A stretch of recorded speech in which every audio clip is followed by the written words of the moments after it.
Yahoo Sports, Read and React, brought to you by Yahoo! Yahoo! Trending. Not everyone in the NBA is quite so ready to restart. Why? Do they want more money? NFL looking at cutting preseason to 2 games. 2 games in addition to the Hall of Fame game, though, right? So that would be 3 games for 2 teams. Agent suing Zion is adding to allegations. Arians considering quarantining a quarterback. Roger Federer out for the rest of 2020.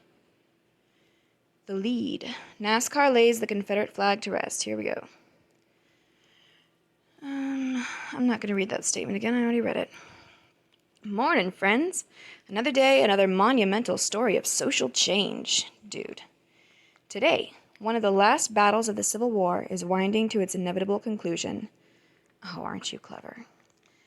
NASCAR has banned the Confederate flag from its tracks. This news came as a surprise to literally everyone, either because your stunned Confederate flags were still permitted in 2020, because this isn't land of the free, or because you were shocked NASCAR actually had the guts to drop the hammer. It's not guts. Right now, no, it's not guts. It's the absolute opposite of guts in this atmosphere. Following 2 weeks of protests and a direct plea from the sport's top African-American driver, NASCAR decided to remove the last of... Isn't he the only? NASCAR decided to remove the last of any gray area. No recommendations, no suggestions, just get the flag gone. Because that is liberty. That's how we do liberty. As someone who both loves NASCAR and, according to family lore, descends from Confederate soldiers, I say good. The flag plays into every backward stereotype of NASCAR. So you want to dishonor your ancestors? The soldiers, the everyday soldiers, didn't have slaves. It was the rich people that had the slaves, and the rich people that got us into the war, forcing the everyday people who didn't have slaves to fight indirectly for slavery because they were trying to protect their homes and their families.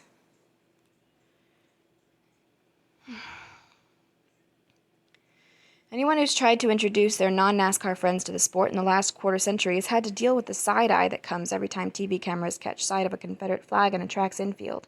Oh, brother. You try to explain it away, saying, no, the whole sport isn't like that, knowing all the while that all you're doing is making excuses.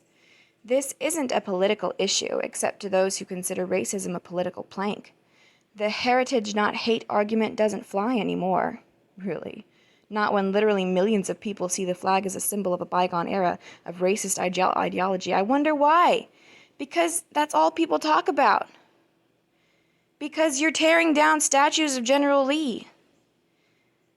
Because everybody that goes to school in America, goes to public school in America, learns what you want them to learn. And that's just that everybody who fought in the Civil War on the South Side was racist.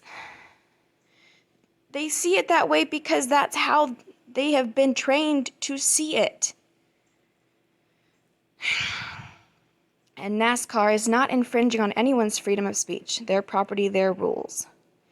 Yes, NASCAR made a business decision that the dollars of the fans still holding on to the Confederate iconography would be offset by the influx of new, more progressive fans and sponsors, but also a moral one. The moral argument. A sport that truly wants to welcome all comers can't be associating, even implicitly, with a symbol that, by its very existence, divides us. Will this line in the sand pay off? Will new fans and sponsors flock to a sport that's more welcoming in deed as well as word? Who knows? It's entirely possible that the segment of the fan base holding on to the flag is as large and powerful as it believes it is, and the sport will suffer. But maybe not. Maybe this move opens up the gates to a whole new generation of NASCAR fans. Fans who wouldn't have come near a track before now. Speed doesn't have a color. Of course, at least part of the allure of the flag for many is that it pisses off the establishment so badly. These fans will try to fly it simply because someone told them they can't. That rebellious FU streak is at the heart of NASCAR's origin story. Bootleggers who decided to try racing, and to this day it runs deep in the blood of the NASCAR fan base. That's why enforcement of the ban's going to be a tricky business. What about, say, fans with Confederate flag tattoos? What happens when a good old boy decides to hoist the flag on his RV in an infield? Who's going to make him take it down? That's a challenge for a later date. After decades of trying to please everybody and ending up satisfying no one, NASCAR has decided to take a stand, to coin a phrase. This time, NASCAR is that was you coining a phrase. This time, NASCAR is aligning itself with the winning side. Uh-huh. I know it's the winning side. That's why it's so sad. Still waiting to hear what Jerry Jones thinks about kneeling. Hopefully we won't. Should Zion or Duke be worried about latest legal filing? Why there will 100% be a baseball season. Don't forget to wash your hands. Greenside at the Charles Schwab Challenge in Fort Worth, Texas. Okay. Isn't that nice? Okay, that's all. Thank you for watching Sundry Sports. If anybody is watching, and if you found any value in this video or my commentary whatsoever, please consider subscribing. Goodbye.